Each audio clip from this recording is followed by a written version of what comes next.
wake Musa mtumishi wa Bwana.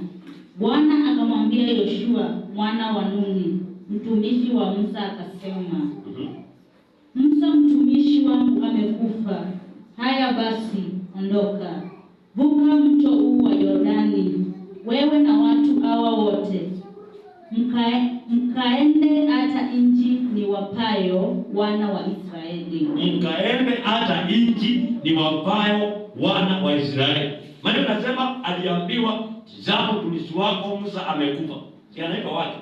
Kwa hiyo inamaanisha Musa he was father of Joshua in spirit. Alikuwa baba wake wa kiroho. Kwa hiyo na Biblia tunaona mababa wa kiroho alianzanga aje.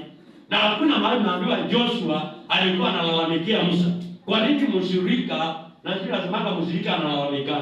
Lakini mwanafunzi analalamikani, maana mwanafunzi ni mwana katika ile kanisa. Praise the Lord. Amen. Kwa hiyo Joshua kwa sababu he was a disciple of Moses.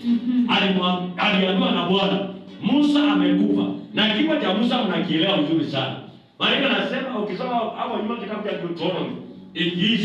Deuteronomy ikiisha nasema ya kwamba Musa wakati alikuja akakufa. Maana anasema ilipasuka hivi. Wakati nchi ilipasuka, Mungu akamfunika.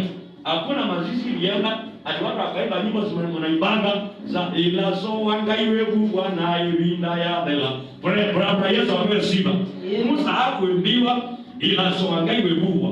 Musa aliweza kufunikwa na Mungu, ikapasuka katikati. Na ilipopasuka akafunikwa. Wana wa Israeli wakashangaa, wakabaki wakiulizana maswali. Kwani Musa ako wapi? Kwani Musa alikuwa na bimbo? Tutajua nasikiwa bimbo na nani? Wala Musa wakati alikuwa ameitwa na Bwana, kuna kitu alipewa. Kile Musa alipewa bimbo. Praise the name of the Lord. Amen. Kila mtu akiwa kuna kitu anapeana. Hata mimi kuna kitu nilipewa. Bwana Yesu apewe sifa. Amen. Kwa hiyo mahali pale alipopewa bimbo, akaambiwa lazima ufanye kazi.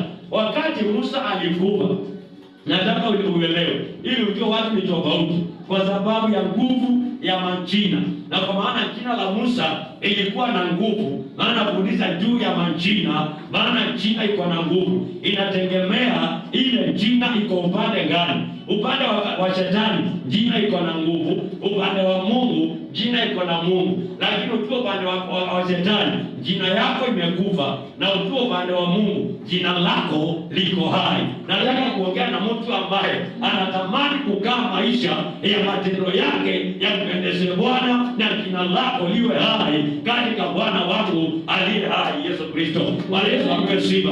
Ndio mkajofanya my secretary ukafanya ukiwa kana kwamba unafanya wapi ya Mungu au unafanya wapi ya Apostle Alex. Hata kama kanisa litazidi kuongezeka, ukihubiria mtu injili ya okoke, ulete watatu kanisani, utawaleta kwa sababu cheo fulani utaleta kwa sababu hiyo ni kazi ya Bwana unafanya, ili upate thawabu hapa chini ya jua na hata kule mbinguni. Haleluya. Kama mwenyewe sana. Maana nasema Musa alipokufa, Joshua akaambiwa, tazama mtumishi wako Musa amekufa. Sasa wewe simama, ndio utaweza kuvukisha wana hawa katika nchi niwapayo, nchi ya Kanaani. Bwana Yesu apewe sifa. Hata waje kuangalia hii the promised land, nchi ambayo niwapayo, ambayo ni nchi ya Kanaani. Uwavukishe mto huo wa Yordani. Bwana Yesu apewe sifa.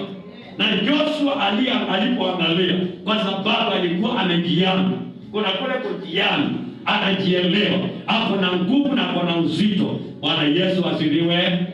Kwa sababu ya uzito wake, kuna kitu ambacho kimengusa Joshua. Ninakwambia leo hii, hata kama umepitia majaribu, hata kama kuna wachawi wanatembea kwa milango yenu, wengine wanakunya pale, wengine wanaleta nyoka, wengine wanaleta ndoto mbaya ya kwamba uhangaike, ukaanze maisha ya rotation, ya kuzunguka mahali pamoja, ama spirit inaitwa ya stagnation. Na kama utakuwa na stagnation, utakuwa na roho ya roundabout.